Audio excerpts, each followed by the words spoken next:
Hey tech enthusiasts, welcome back to the channel. Today, we're diving headfirst into something that's causing major waves in the AI world, the EU Artificial Intelligence Act. Is it a game changer or a compliance catastrophe waiting to happen? That's the million-dollar question. I know, regulations can sound like the most boring topic ever, but trust me, this one's different.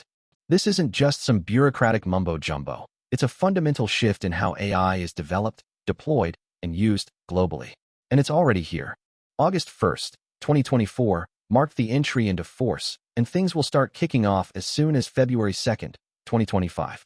So, buckle up, because we're about to break down what this act means for you, your business, and the future of AI itself. We'll explore the key changes, the compliance steps you need to take, and the strategic implications that could make or break your AI initiatives. Are you ready to unlock the secrets of the EU AI Act? Let's go. Okay, so what exactly is the EU AI Act? In a nutshell, it's a comprehensive regulatory framework designed to promote human-centric and trustworthy AI. The EU wants to ensure AI systems are safe, respect fundamental rights, and protect the environment. Ambitious, right? But it goes beyond just safety and ethics. The EU also hopes this act will boost innovation, create jobs, and position Europe as a leader in the responsible development of AI. Now, the AI Act takes a risk-based approach. This means the level of regulation depends on the potential risk posed by the AI system. Think of it like this. A self-driving car faces much stricter rules than a spam filter. Companies are expected to perform self-assessments to determine the risk category of their AI systems and then implement the appropriate measures. This self-assessment is absolutely crucial. You need to proactively figure out where your AI falls within the Act's framework. Violations can lead to hefty fines, up to 7% of your global annual turnover, and even the withdrawal of your AI system from the market. Ouch. Now, it's important to note what the AI Act doesn't cover. It generally doesn't deal with privacy issues, copyright concerns, or liability for AI-generated outcomes. Other regulations handle those areas. But the scope of this act is still incredibly broad, so pay close attention. This is where things get interesting. The AI Act doesn't just apply to companies that develop AI systems. It also applies to those who deploy them. That means if you're using AI in your business, even if you didn't build it yourself, you're still subject to the Act. And get this, the AI Act has a really wide reach. It covers companies based in the EU, but also those offering services to the EU market, regardless of where they're located. But here's the kicker. It also covers third-country providers and deployers, even if the AI's output is only used in the EU. That's a huge deal. Imagine a company based in Silicon Valley whose AI-powered marketing tool is used by a European business. That Silicon Valley company is now subject to the EU AI Act. How this will be enforced is still a bit of a mystery, but the message is clear. If you're doing business in the EU, you need to pay attention. The implications are global, and the long arm of the EU is extending far beyond its borders. This extraterritorial reach is similar to GDPR, so if you are familiar with that, the concept should be familiar. All right, let's talk about the things you absolutely cannot do with AI under this act. The EU has identified certain AI practices that are considered too risky and are outright banned. First up, social scoring systems. These are AI systems that evaluate or classify people based on their social behavior or personality characteristics. Think of it as a dystopian credit score, but based on your social media activity. No go. Next, systems that create or expand facial recognition databases by scraping images from the internet or CCTV footage. That's a big privacy violation. And finally, biometric categorization systems and real-time biometric identification systems in publicly accessible spaces for law enforcement purposes. There are some exceptions for specific purposes, like searching for victims of abduction, but generally, real-time facial recognition in public spaces is off-limits. These prohibitions are effective from February 2nd, 2025. So, if you're currently using any of these systems, you need to shut them down, like yesterday. These bans reflect the EU's deep concern about the potential of AI to infringe on fundamental rights and freedoms. Now, let's move on to high-risk AI systems. These are AI applications that could negatively impact safety or fundamental rights. This is a more nuanced category than the outright bans. The AI Act divides high-risk systems into two main groups. First, AI systems used in products covered by EU product safety legislation, like toys, cars, medical devices, and aviation. If your AI is embedded in one of these products, you're in the high-risk category. Second, AI systems used in specific areas like critical infrastructure, education, employment, law enforcement, migration, and judicial processes. For example, an AI system that helps decide who gets a loan or an AI system used for border control would be considered high risk. All high-risk AI systems must be registered in an EU database before they can be made available.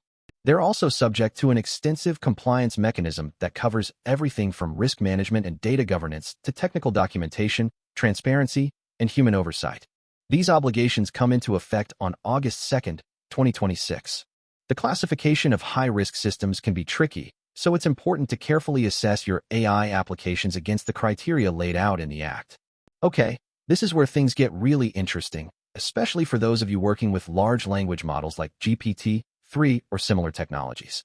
The AI Act introduces specific requirements for general-purpose AI, GPAI, models. These are AI models that can perform a wide range of tasks, regardless of how they're deployed. Think of a foundational model that can be used for everything from chatbots to image generation.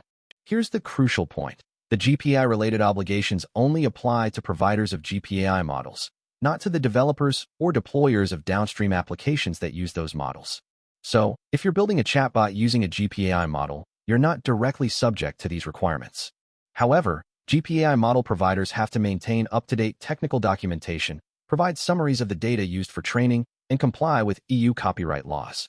If a GPAI model is deemed to pose systemic risks, for example, if it requires a massive amount of computing power for training, the provider faces even stricter obligations, including model evaluations, risk assessments, and cybersecurity measures.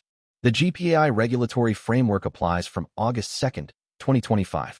This is a rapidly evolving area, so stay tuned for further guidance and clarification from the EU. Transparency is a recurring theme throughout the AI Act. If your AI system is intended to interact with humans, you generally need to inform those users that they're interacting with an AI. This is especially important if it's not obvious from the context.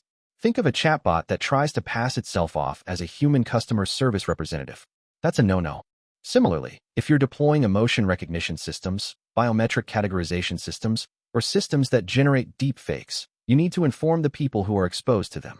The goal is to prevent deception and ensure that people are aware when they're interacting with or being analyzed by AI.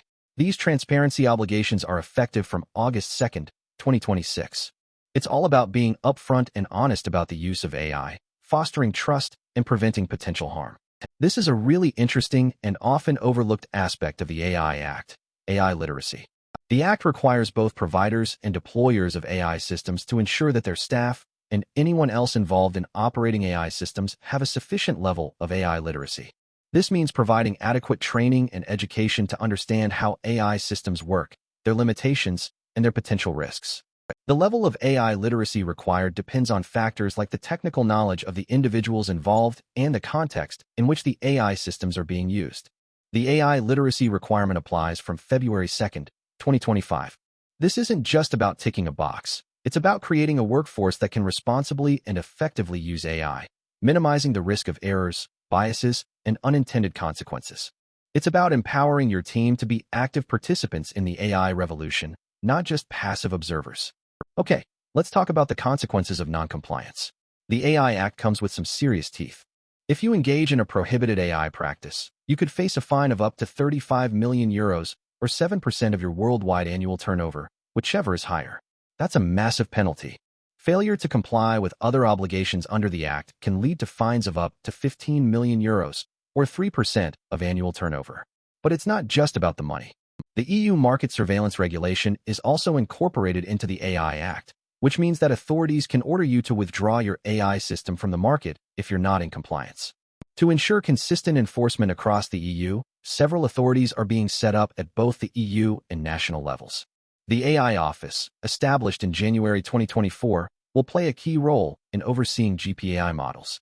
At the national level, each EU member state will designate at least one notifying authority and one market surveillance authority. Germany, Spain, and Denmark have already announced their plans. The message is clear. The EU is serious about enforcing the AI Act, so you need to take compliance seriously. So, what can you do to prepare for the EU AI Act? Here are a few key steps you should consider taking right now. First, conduct an impact assessment. Understand how the AI Act will specifically affect your business.